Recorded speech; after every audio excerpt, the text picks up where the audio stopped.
Good afternoon, everyone, and thank you for joining us today. Or, as has been the norm this past year, good evening, good morning, wherever in the world you are right now. My name is Rohan Sandhu. I am a student at the Harvard Kennedy School, where I study economic development and international affairs. And it's my honor to welcome you to this session of the Social Enterprise Conference. The session, as you've seen the title, is called The Future of Capitalism, and we have an incredible lineup of panelists from around the world, each with their unique perspectives to help us really unpack this future of capitalism and help us understand what we need to do to get there.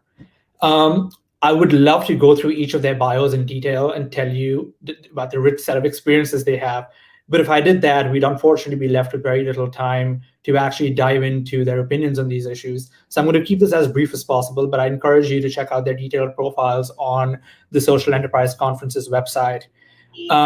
Joining us from the UK today, we have politician, social entrepreneur, former UK minister in portfolios such as education, employment, rural development, Lord Jim Knight. Thank you. Yes. Joining us from closer from here, from Washington, D.C., is Chris Jurgens, who's currently director of the Omidyar Network's Reimagining Capitalism vertical, and he also oversees the impact investing field building strategy at Omidyar. And then finally, joining us from Nairobi, Kenya, on a Saturday night is Miriam Sidibe, currently Chief Mission Officer and founder of Brands on a Mission. She's also led Unilever's flagship Hand Washing Day initiative. Unfortunately for all of us here at Harvard, she's a research fellow in the Mosavar Rahmani Center for Business and Government at the Harvard Kennedy School. Thank you all for joining us here today. Really appreciate your time. Like I said, on a Saturday night for Jim and Miriam, and a weekend nonetheless for Chris as well. Before we dive into the questions, let me start with providing some intro and context about this panel, about what we're trying to accomplish here.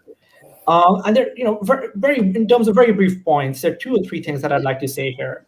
One, I think there's generally an understanding now that current market systems are broken. They're based on unequal access to power, to wealth, and which means that a lot of what we talk about in the social enterprise ecosystem ends up becoming band-aid solutions to these problems that are created and perpetuated elsewhere. The second is that the future of capitalism is going to mean many new problems and an exacerbation of the many of the problems that we face today. As we're looking at automation, we're looking at the concentration of technology in some sectors, the further diminishment of worker power, and so on. And how really is the social enterprise ecosystem engaging with these problems? How is it considering these challenges? There has been a project to rethink capitalism, to reimagine capitalism, save capitalism from the capitalists, to recalibrate institutions. But a lot of this has been fairly academic, and the social enterprise ecosystem hasn't really engaged with this as much as it should.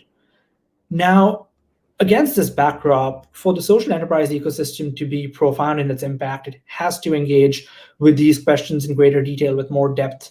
Otherwise, it'll remain an ancillary player and continue to provide band-aid solutions.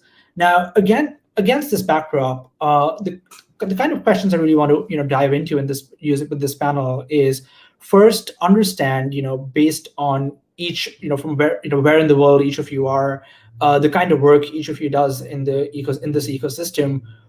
How do you understand the challenges that capitalism faces, and how do you understand the role social enterprises play in actually addressing these challenges? Before I dive in, one logistical note. There's a Q&A button. There's a Q&A section on your screens, on the right-hand side of your screen for everyone attending. Throw in your questions, and we'll spend the last 15 minutes of the session addressing those questions directly. But as questions become relevant to the conversation, I might just loop them in. So keep your questions live. So let's start with Jim. Jim, as a politician, social entrepreneur, help us understand the problem. This is a simple question. Help us understand the problems of capitalism today. Thanks, Ryan.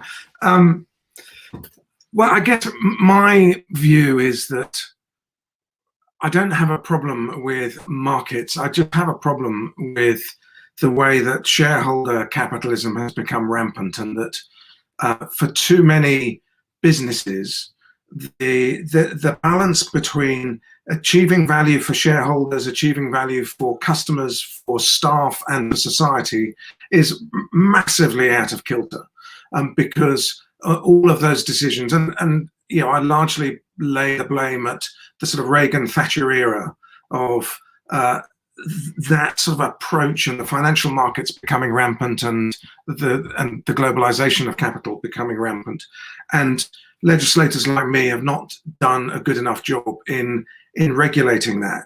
Now, you know, one of the things that we've clearly seen during the pandemic not only has been how stark some of the problems are, and in my country, fifth wealthiest country in the world, the 2 million children in families that need help to get food because they can't afford the food that you would buy in the stores. But beyond that mirror that COVID has offered up, we I guess have also seen the power of government, and that, you know, when things are really tough, you need government, and no place has seen that more starkly than in the US, where you had a president who really didn't believe in doing anything, and now you have a president who does, and the difference is remarkable and almost instant, that someone who has experience of and believes in government, you know, can make a difference. But at the same time, I would say I'm not such a socialist that I think that government can do everything. You know, I believe in the innovative power of investment and capital and markets, and that's where social enterprise sits. It sits very neatly between the two. It's got the agility that the private sector has got, but it's got a motivation that is for good. And there are things that we can do to regulate capital, to regulate business for good, for the public good, but to have individual institutions that have a value set and that are formed and motivated by good rather than being frustrated in terms of their profit motive is a really good thing, and is a sector that needs to grow and to be developed and invested in further. Thank you, Jim. Miriam, I'd love to bring you in here. Jim has talked about business for profit and, the social enterprise ecosystem playing a critical role in the middle as, an agile space. You've been directly engaged with the power of business and corporations to drive positive change. Tell us a little bit about, how you understand the role of both business, but also understand the larger challenges facing this space. Thank you so much, Rowan. Can you hear me? Yeah. So, look, it's been, 8 minutes since we started? And basically that means that over 75 children under 5 have died of preventable diseases, in the last 8 minutes since we started. And, and that's just not all. There's also malnutrition. There's, toxic masculinity that we're having to deal with. There is all sorts of, oral health disease that are causing so many other issues. So many of our underlying social justice issues are actually caused by the lack of health and well-being and equitable health and well-being. And, and when you think about this, so you wouldn't necessarily think that the private sector is what they can do in terms of trying to drive some of these change, right? But all of those are preventable. And the fact that they're preventable diseases is just beyond sad, right? So the key question for me is, what can business actually do to be able to create and fight the enemy? And the enemy here is the business model that we currently drive. That's a business model that is way too focused on shareholders and not enough on the stakeholders, starting with the consumer itself. So I think it's really important to think about what the role of some of these big brands in the market economy overall can do to really start creating a business model that's a lot more inclusive, that's starting to think about some of its tools and some of its marketing tools, some of their innovation, some of their creativity, to be able to reach some of these, some of the populations that would have been left out normally in the previous business models. And I think for me, the key question is obviously, how do we go forward? How do we get some of these business leaders to really be part of the solution? But for that to happen, we need to change the business model. And we need to make sure that we somehow are staying at the heart of changing or responding to some of these promise.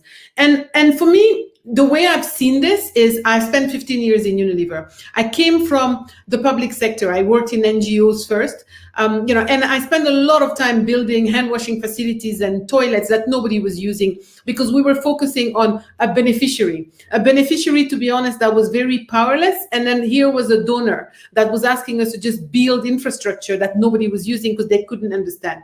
I moved from that field into the private sector and into marketing. I spent 15 years with a doctorate in public health in Unilever.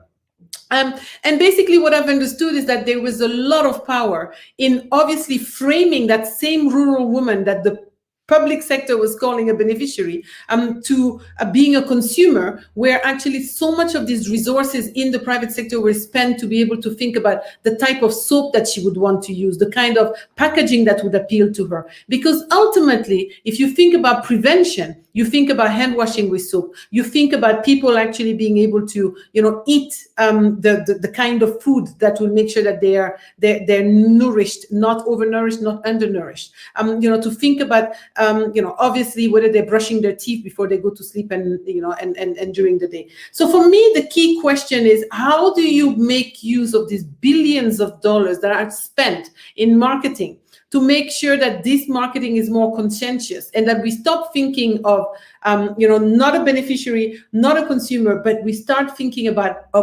co-creating relationship with these populations, so that we're starting to think about ways in which we make the market economy a lot more inclusive for them. And we think about products and innovative ways to reach the poorest of the poor. And I think that's where the social enterprise can play a very interesting role, sometimes bridging the divide, because it's not entirely catered for by some of these big multinationals and big brands, but we can push those business models to be a lot more inclusive.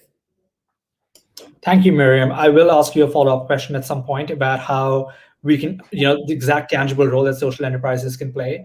But I do want to bring in Chris here. Chris, Jim talked about social enterprises having the agility. Miriam talked about social enterprises playing a critical role. So, theoretically, we all understand that social enterprises have a very important role to play. But clearly, they haven't played that role, which is also why the Omidyar network, in some ways, has set up a new vertical devoted to this. So help us understand, what was the thinking at the Omidyar network to set up a vertical focus so specifically on reimagining capitalism, if that's generally what social enterprises should be doing anyway? Thanks, Rohan. Great to be part of this conversation. Thrilled this community is engaging on this reimagining capitalism conversation. Rohan, in your intro, you referred to the risk of social enterprises focusing on Band-Aid solutions. Miriam stated out a case around health. I want to take the kind of health analogy in another direction. I think social entrepreneurs and impact investors are doing way more than Band-Aids. If we take a healthcare analogy, I think social entrepreneurs are some of the best, most patient-centric doctors in the healthcare system. I think they're creating some of the most promising medical technologies. I think they're pioneering preventative medicine and holistic approaches to health and building better clinics that reach more people. But they're all constrained by, take this to the US case, of the broken healthcare system. A healthcare system that's reliant on market mechanisms too much, that underappreciates that universal access to quality healthcare is a public good that generates positive externalities, and that the system is riddled with perverse incentives and rules that push decision-making in the wrong way. And I think our push from focusing on social entrepreneurship and impact investing to reimagining capitalism is saying, we need the fundamental healthcare reform, right? We can only support these entrepreneur doctors working in the system. They can only get so far, as amazing as every social entrepreneur is, without fixing the system and the rules of the game. And so that's the journey we've been on in philanthropy over the past few years. Omidyar Network's one of the philanthropies of Pierre and Pam Omidyar. Pierre was the founder of eBay, and so the power of markets and technologies is kind of core to who we are. Many folks may know us from the work we've done over the last decade to invest in entrepreneurs. We've invested in several hundred impact-oriented entrepreneurs. We were one of the first philanthropic investors to really embrace impact investing as core to how we try to bring about change. We've invested heavily in sectors like financial inclusion, education, energy, not only to drive change at the enterprise and community level, but sector level change.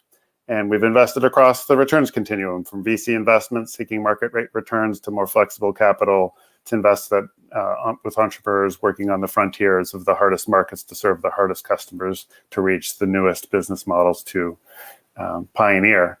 And we did wraparound grant making to try to build sectors around that. But a few years ago, looking at the state of the economy, the trends in capitalism that Jim and Miriam both teed up, particularly in the US context, the 2016 election and what that said about the state of our democracy and societal cohesion, and realized we had to step back and ask some bigger questions, and realize that the impact investing strategy we pursued is a very good way to address specific challenges, but does not solve for the more systemic problems we're seeing in our economy and society. Pervasive and deepening economic inequality, fraying social cohesion, the failure of our systems and institutions to grapple with the persistence of structural racism and the imminence of climate change. And this prompted us to take a look up and fundamentally restructure our philanthropy. So 2 parts to that. One, we broke from 1 entity into 6.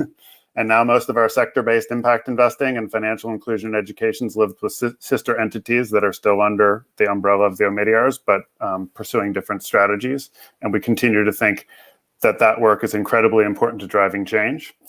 But the second part was the Omidyar network ourselves shifted to a new strategy focused on more structural root cause upstream issues that we've been talking about. And we're now oriented around 2 primary impact themes. One we call responsible technology, which is kind of us shifting from being a tech investor in fintech and ed tech, which we think is promising, but to asking the questions of what's wrong with big tech today and how big tech, the issues around market and monopoly power of tech platforms, the impact of these platforms on our privacy, on our civil discourse, on our democracy, ways to strengthen ethical guardrails on tech. So kind of laddering up on the tech side from where we were. And second, on the reimagining capitalism side, I think very much in the spirit that Jim articulated, we're capitalists that believe we fundamentally need to restructure the system. We still believe fundamentally in the power of markets. We just think the rules and the system is structured wrong. And many have told the chronicles of the problems we're facing and how it's become more stark the past year with COVID. I'll just, to start the conversation, share how we're anchoring kind of 3 shifts at the systems level that we think are really important. First, the notion that the ideas of how we think about the economy really matter. About how we think about the purpose of the economy, the values that underpin the economy, and the fundamental role of government and markets. And we think the current paradigm is built on the wrong ideas and the wrong values. And we need to shift from that neoliberal frame, the Reagan-Thatcher era that Jim referred to, that prioritizes free markets and individual liberty above all else, to one that emphasizes societal well-being, ecological sustainability, dignity, and inclusion for all. And so the focus of our work is very upstream with think tanks, with other philanthropies, with those shaping these ideas and narratives that underpin then how we think about economic policy and decision-making in the economy. The second thing we're focused on is power, who has it and who doesn't. We think one failure of neoclassical economics is it doesn't sufficiently acknowledge how our economy is embedded in society and politics. That markets aren't just driven by impersonal forces of supply and demand, but by who has political and economic power and who doesn't. So a second focus of our work is how do we build power among constituencies that have lost it, particularly workers here in the US, and how do we put checks on power where it's become concentrated, like Wall Street. And I'm happy to talk more about that. And then the third thing we're focused on is the rules of the game, the rules that govern markets and decision-making. We think markets are doing today what they've been designed to do by the rules we've set up, which is to maximize returns for equity holders. And we've spent decades building rules and norms to optimize for this outcome. And we think this is the wrong set of rules and outcomes to optimize for. It pushes to a too narrow conception of business society, a wrong definition of what economic value is, and fundamentally fails to deal with systemic risks. And it means that businesses are rewarded for the wrong things, for things that are profitable but bad for society. And it means that individual CEOs and business leaders that are trying to do the right thing gets slapped back by the system. Just witnessed what happened to Danone in the last few weeks with Emmanuel Faber, really on the frontiers of pushing that business towards a more stakeholder-oriented capitalism and being ousted by activists and investors in the market. And so that's driving our third focus, which is on policy change and rules. That we think we can only get so much positive change from individual businesses, investors, without fundamentally changing the rules and incentives that drive the system. Great, thank you so much, Chris. That was very comprehensive, and thank you also for pivoting us in the direction of solutions. Miriam, I want to bring you back in for a moment here. A lot of what Chris has framed this as, the way the Omidyar network is framing it so far is thinking about the future of capitalism from a US context. How does this relate to the kind of problems that developing countries face right now, especially as they think about building up institutions to ensure that they don't face the same problems that developed countries might be facing right now? And I, when we started our conversation, you were briefing me, we had a bit of a conversation, and I immediately told you that I didn't believe necessarily that the path that developing and emerging nations need to take is necessarily the ones, following up the US path, because I think we have a unique opportunity to be able to skip some of this and then create a business model that is much more inclusive and much more fitted to where we are. So if I go back to what my area of interest and full passion is, which is around health and well-being, and I fundamentally believe that that's the foundation of a good society and the most rewarding business investment in every sense of the term. But and here we're talking about the fact that 75% of our healthcare costs can be around some of these preventable diseases, right? From hand washing with soap to general hygiene to malaria prevention to better nutrition to safer sex to tackling self-esteem due to body confidence. And I go as far as saying that inequalities and racism can even be a public health issue. But if you think about some of the corporations that are even becoming larger than some of the nation states, business is and can be a force for good. So we are in full agreement there. But sometimes it's not. And sometimes it uses words like mission or purpose, to disguise and market a way to make money and not make the transaction useful and leave depleted communities, right? And instead of using our businesses to really solve real problems, we marketers, and I'm including myself in here, talk about how our business values and celebrates the solving of real problems. In other words, we talk about social purpose instead of addressing social problems. And we celebrate even some of the problems. And that's a real issue. And I'm not just saying this to chastise us, but to name what goes on and how we can find a way to address it. And for me, the key question is, how do you link real business model with alleviating real suffering, and what can brands and marketing do to help? And we have a chance here to change capitalism for good in some of these markets in a way that we can really drive impact where it matters the most, definitely in health and well-being. But those big problems require companies not to sell the idea of purpose, but to deliver on purposeful solutions. Not to talk about the issues, but to really change habits and attitudes at scale. And this is what I've spent the last 15 years in my career in Unilever and then, at HKS at Harvard thinking about. We know that people already should be using condom when they're at risk at HIV/AIDS, that they should be washing hands, that they should be exercising more, that they should eat, much more balanced. But, the consumers don't behave in their best interest. And they know what's good for them, they act otherwise. So it is this disconnect between what's desirable, health-promoting behaviors from the day-to-day habits. That's the real problem and the source of some of the biggest public health issues in the world.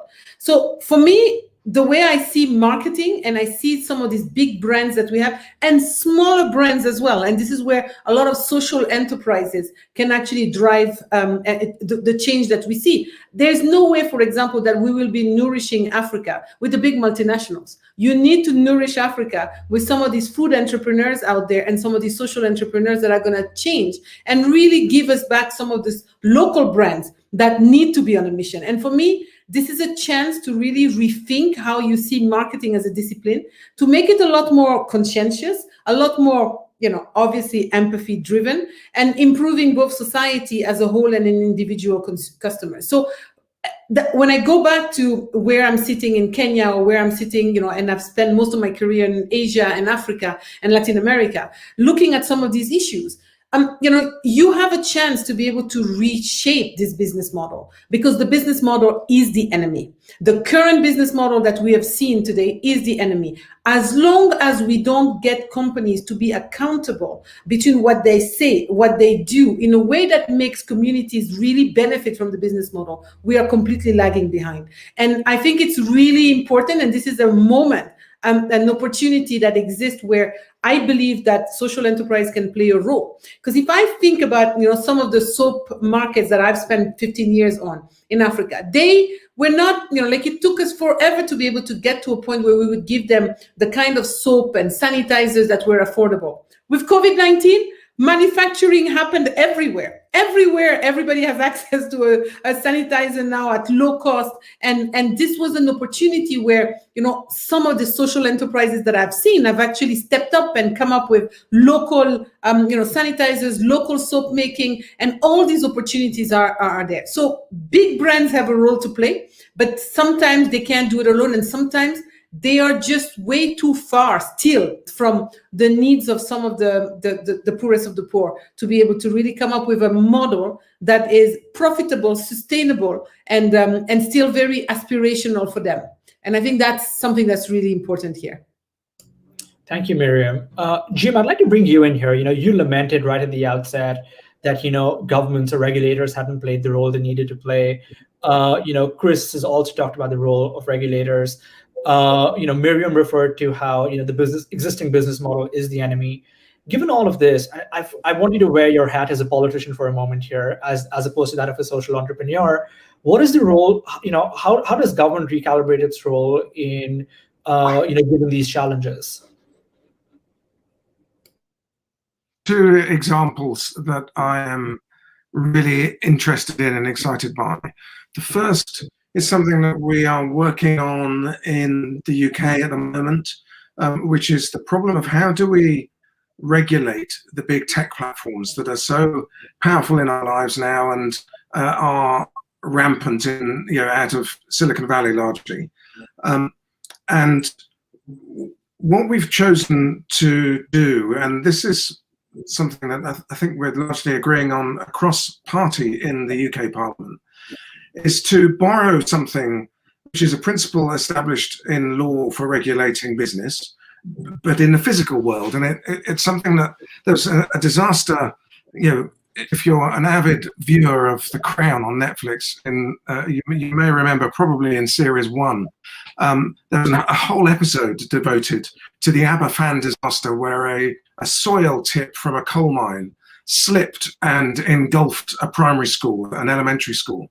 And as a result of that particular disaster, the duty of care was brought in, which as a principle means you don't define too precisely in law what you should and what you're allowed to do and what you're not allowed to do. What you're saying to mining companies in that case is you have a duty of care to the people that live in and around your operation, who work in your operation, and if you have been negligent, you will be held accountable for that. And we've chosen to take that same principle, and we're going to use it to regulate the social media platforms. And we'll take that law through this year, and we'll make those social media companies liable for up to 10% of their global turnover.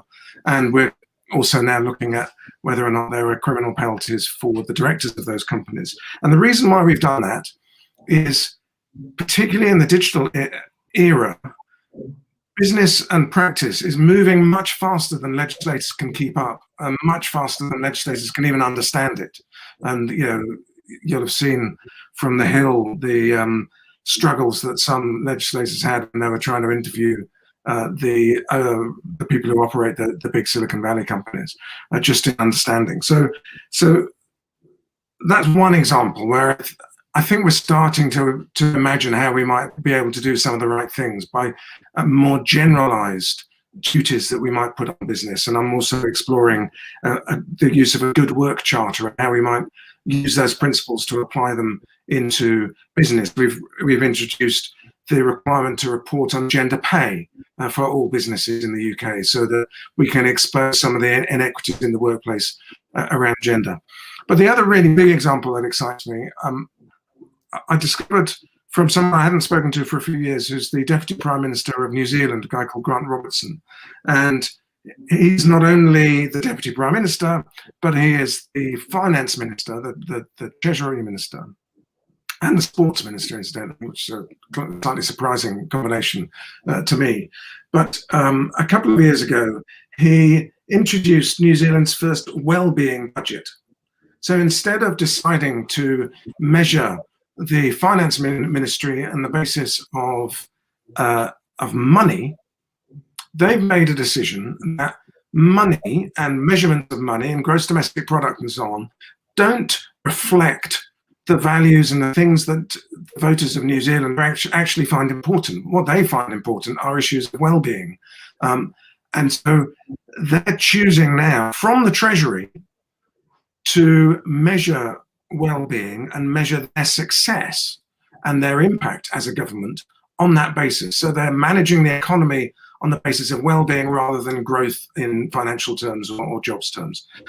I think that's really, really interesting. They're not the only country to be exploring this and to have gone down that road, but it's one that we should all be looking at really carefully as we try to reimagine how we do this, how we rewrite the rules to look at one of Chris's work streams.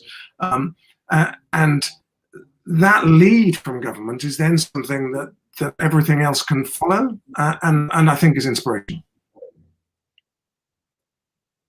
Thank you, Jim. I'm going to bring in Chris here. Chris, I know, tech and the regulation of tech has been one of Omidyar's, big focus areas. You put out a fairly big report on Facebook at some point last year.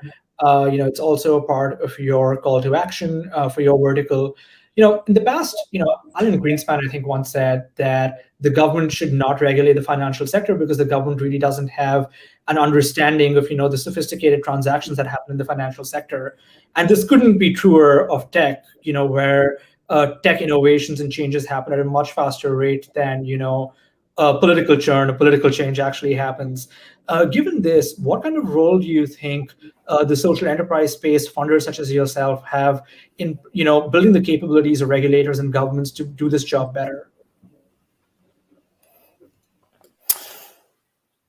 Thanks, Rohan. I'd start with the core principle that the role of government and of regulation needs to be reframed, not from just fixing market failures and curbing excesses, which is, I think, the frame that's come in, over the last several decades, but that the fundamental role of government in shaping markets should be orienting those markets towards the societal outcomes we want from our society overall. So very much in line with this kind of well-being economy frame that Jeff references in New Zealand. And I think that's the first hurdle we need to overcome, and recognize that, to go to the financial sector example you cite in Mr. Greenspan, that free markets on their own do not clearly produce societally optimal outcomes. The financial crisis, we are still digging out from that from 10 years ago, and it wiped out the wealth of a good proportion of the population around this false set of notions that government doesn't have the capacity to put guardrails on effectively. The market will figure things out better than government and the stay out of the way mentality. That extreme approach to regulation has clearly failed. Nor do we want to move to the other extreme of state control.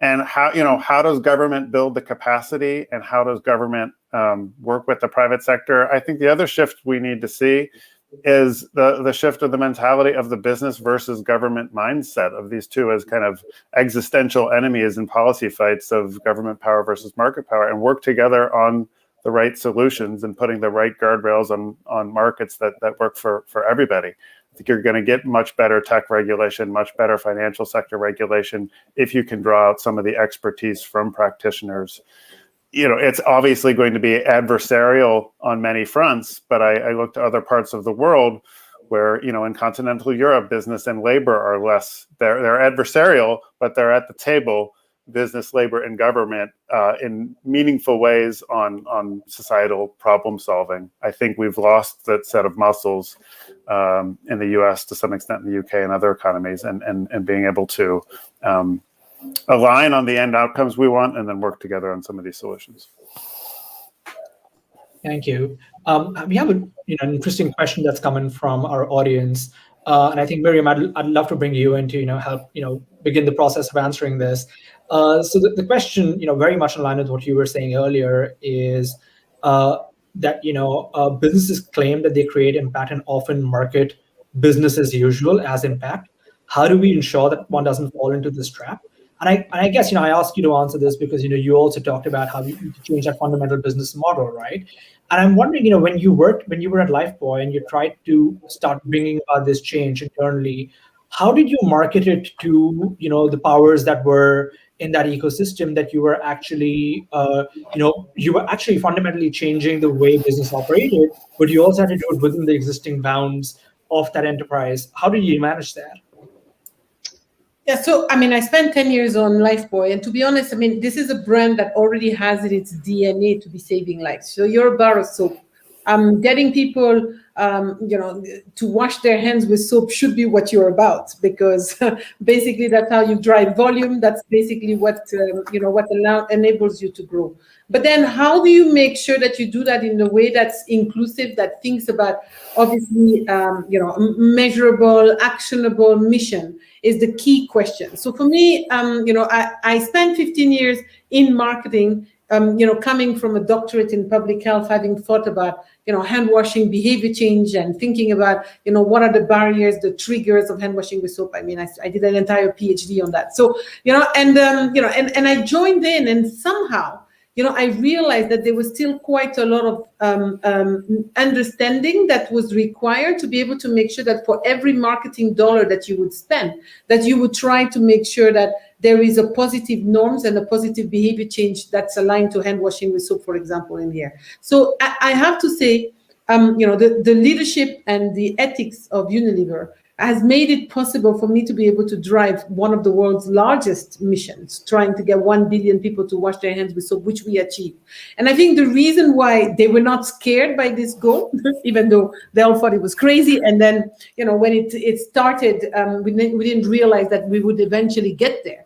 But what it did is that it got the entire corporations and all the brain powers and the smart people and everybody to galvanize behind that particular goal. And then I actually got to see the muscle power of a company like Unilever trying to reach that goal.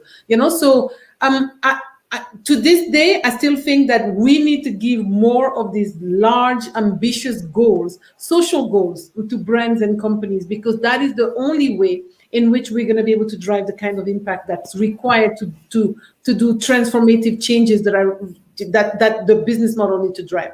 So for me, and that's why I call it a mission, not necessarily a purpose, because I think purpose can be very empty. You can decide your why, but if you're not clear with what is it that you're trying to do, if you're not clear with a measurable, actionable mission that creates a regenerative model that rewards the consumer with more than a feeling of belonging, but gives more rewards to them. And then, how do you bring this mission to life is the clarity that we need to give to a lot of these companies and these brands. And for me, this has been my mission, and the mission of brands and the mission of the company that I've set up, is to be able to get more companies and brands with a framework on how you make this happen. It's very good for everybody to put an empty purpose out there, but the mission is what's going to keep us really accountable to drive real impact and real changes. And this is when we will be able to see how the various actors can play together. Because if we don't reach to the poorest of the poor with our business model, then we can go to some of the charities, the NGOs, and then find a way to be able to work together or create partnerships. And this is what I've created with the Purpose Tree and that you'll see behind me, which is this baobab that I basically wrote my entire book around, which is around how you bring your mission alive. It's about making sure that you nurture, you fertilize the roots of your baobab tree. The baobab tree as a visualization of what it is, but basically it's a tree that provides clothes, food, water, and it can be up there for over 1,000 years. And the reason for me for that visualization was that the roots are very deep, and similarly to brands, they can weather quite big storms and bad weather if those roots are well nurtured and there. And for me, there are 5 things in there that are absolutely critical. The one is behavior change and positive norms, because if at the end of it, you can say that your product is doing more than just selling your product, but it's not doing something positive to changing people's attitudes and their behaviors on something positive, then you've got an issue. Second of all, what kind of partnerships are going to give you depth, scale, and really drive potential impact? It should be at the core. This is a competency of the future. A business leader should not be able to operate and cannot operate with a business model that doesn't understand an external world in which they can create a business model that functions.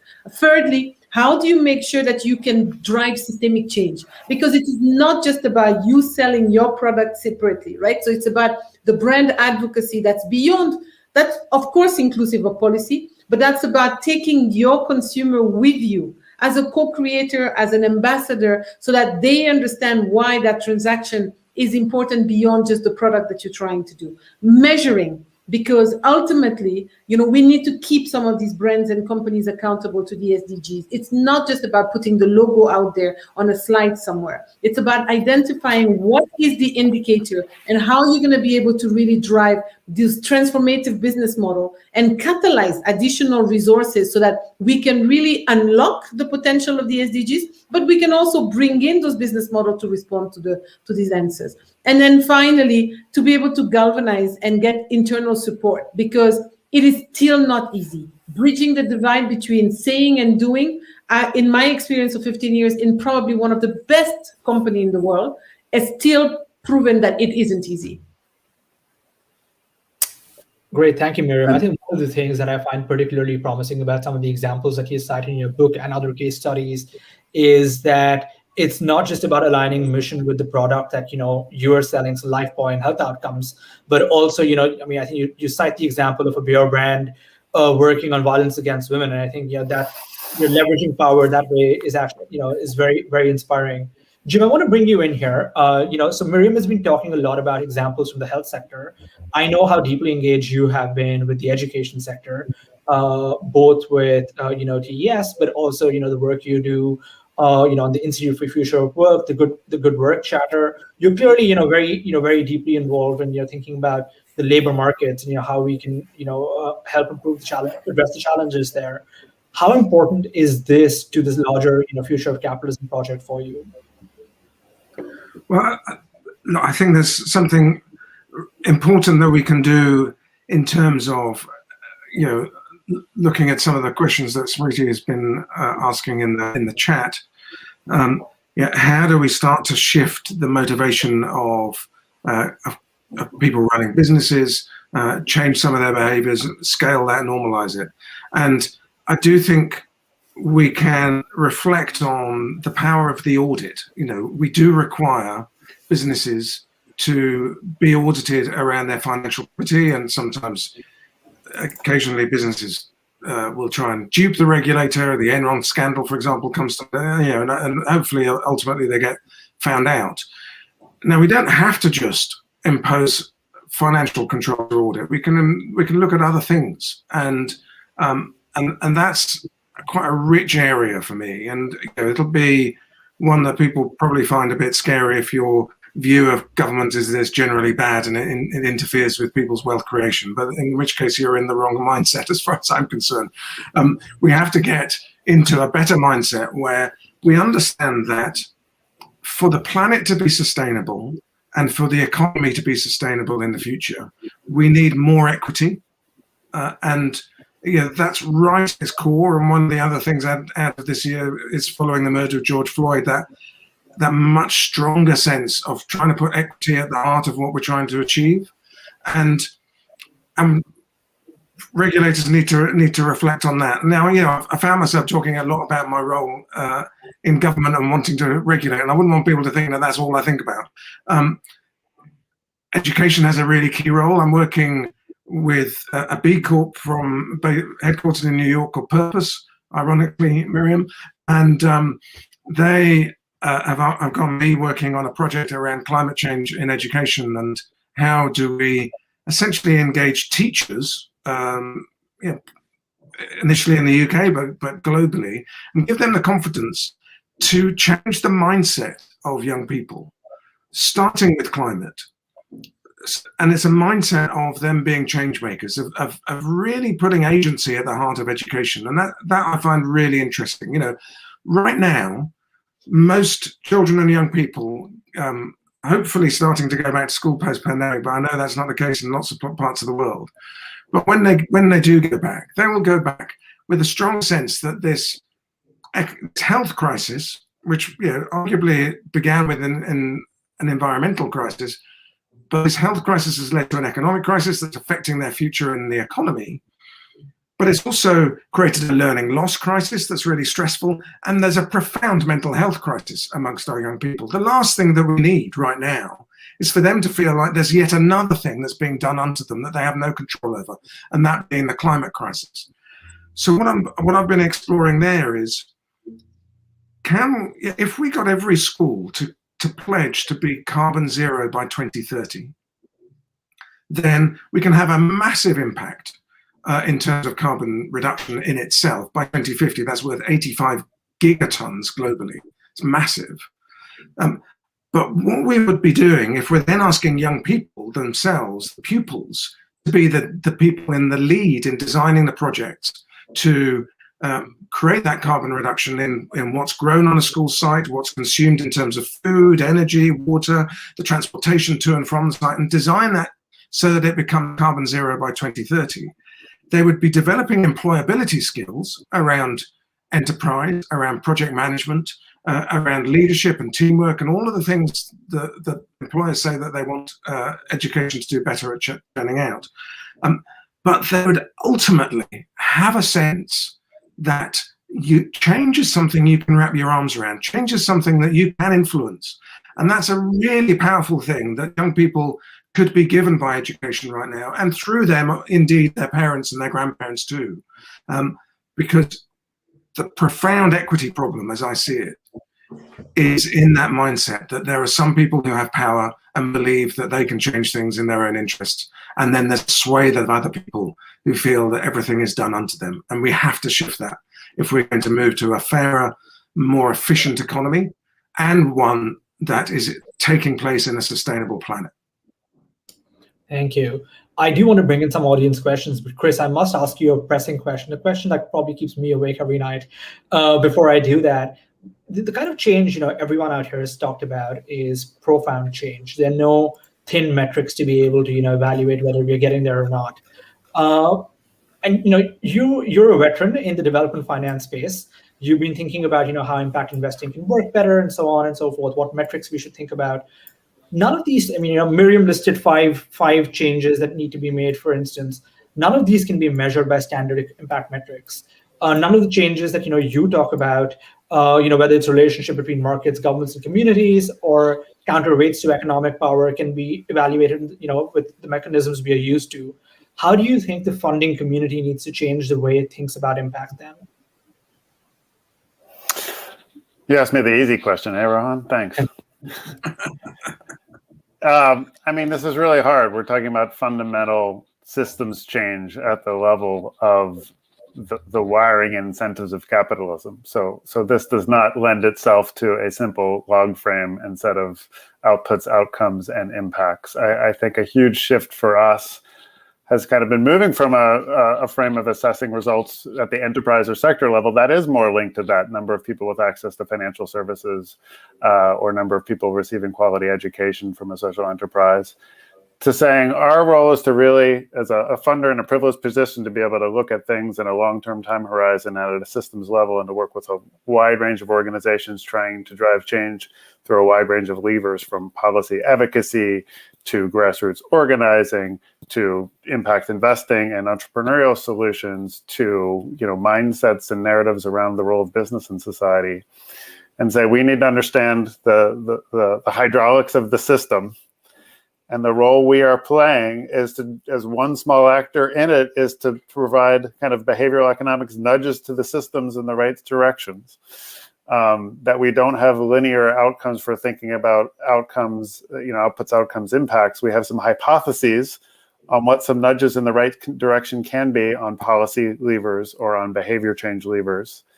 We observe those, and we remain very flexible and adaptable. That's the other thing we've moved away from kind of having multi-year fixed strategies to having very adaptive, emergent strategies.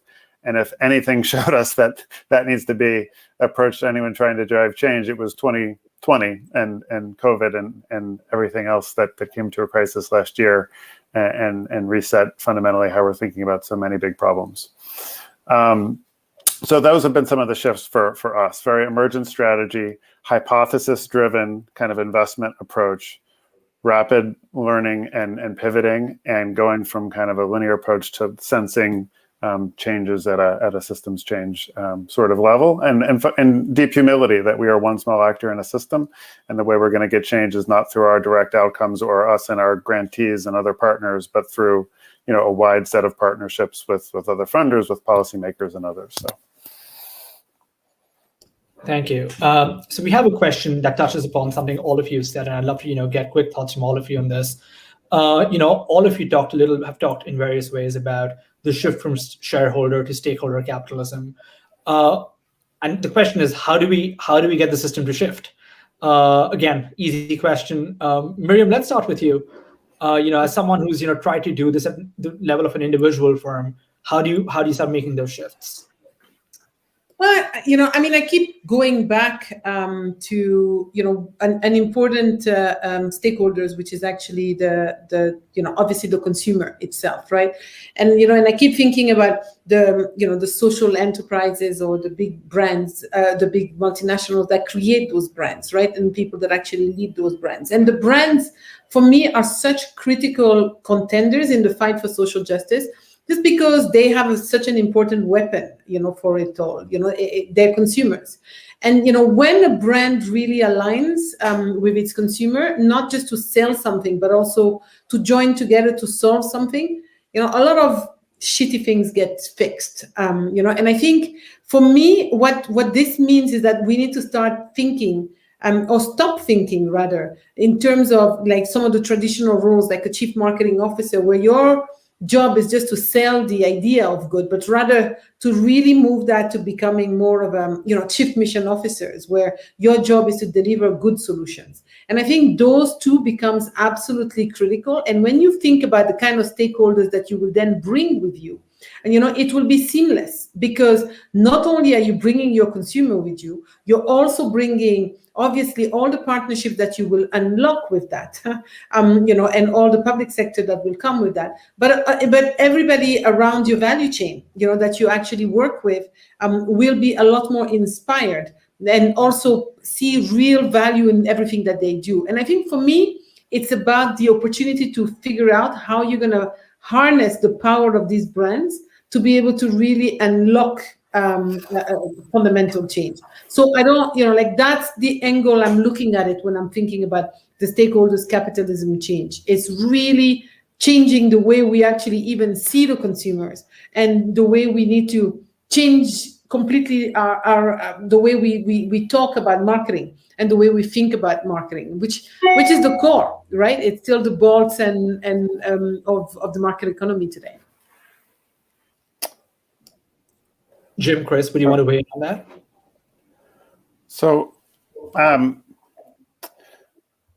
pose a few questions that I think are important to get at the structural shift from shareholder to stakeholder capitalism that I think you can get at through both kind of behavioral changes and culture changes in business and policy. One, which we've talked about a lot, is the purpose of business, from maximizing shareholder value to delivering on a societal purpose that generates economic value for all stakeholders. You can get at that through culture change. You can get at that through some policies too.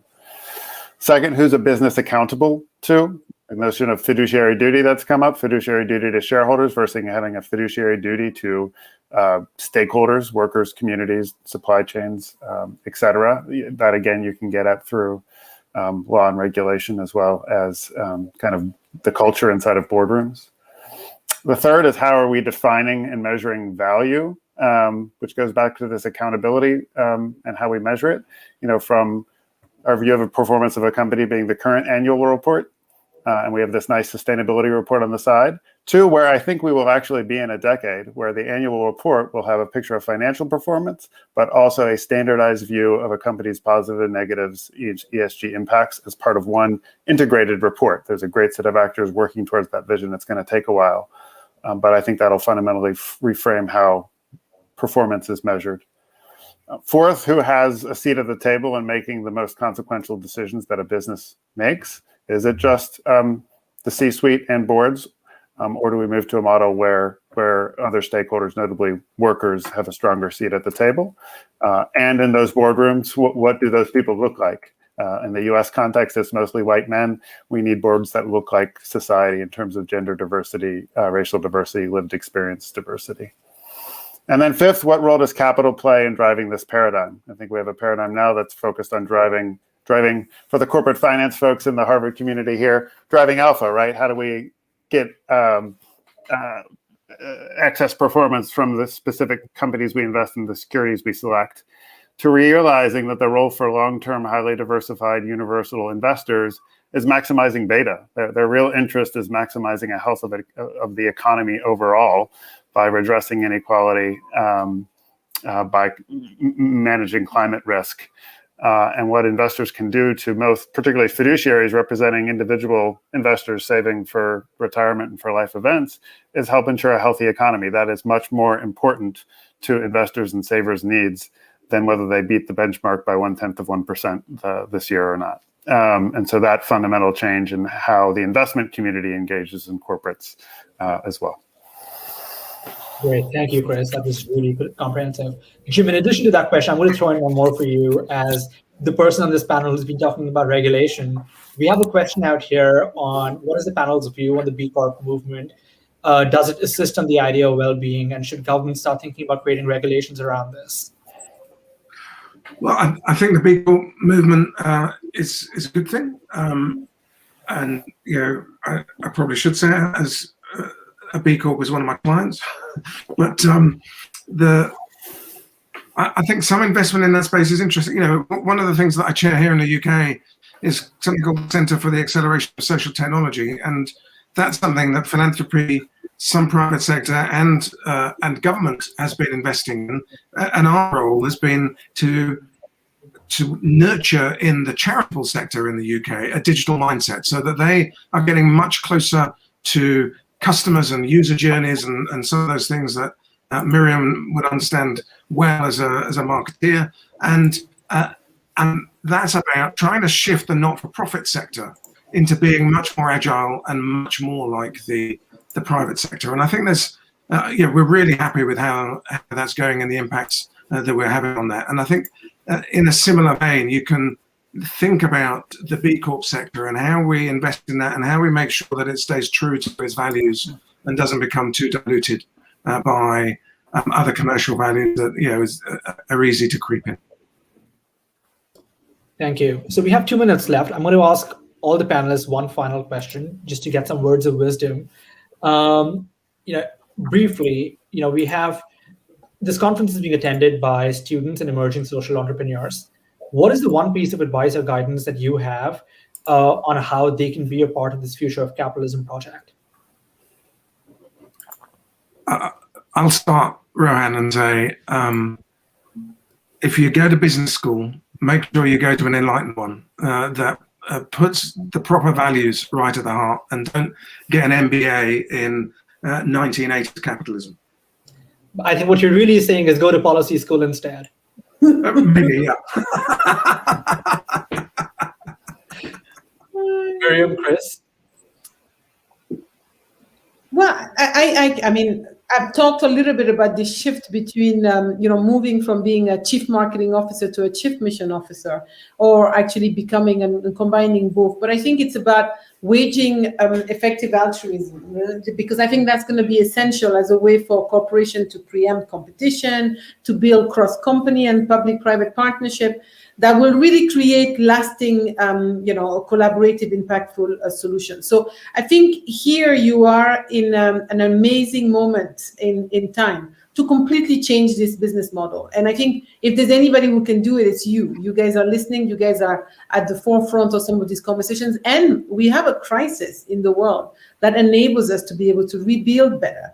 Because obviously, if you all are gonna be thinking about creating brands, whether you're in social enterprises or you end up taking a multinational route or corporations, and they cannot do everything, but what they can do is really kickstart a purpose revolution, right? Challenging governments, multilateral organizations, and civil society so that we can fix big things together.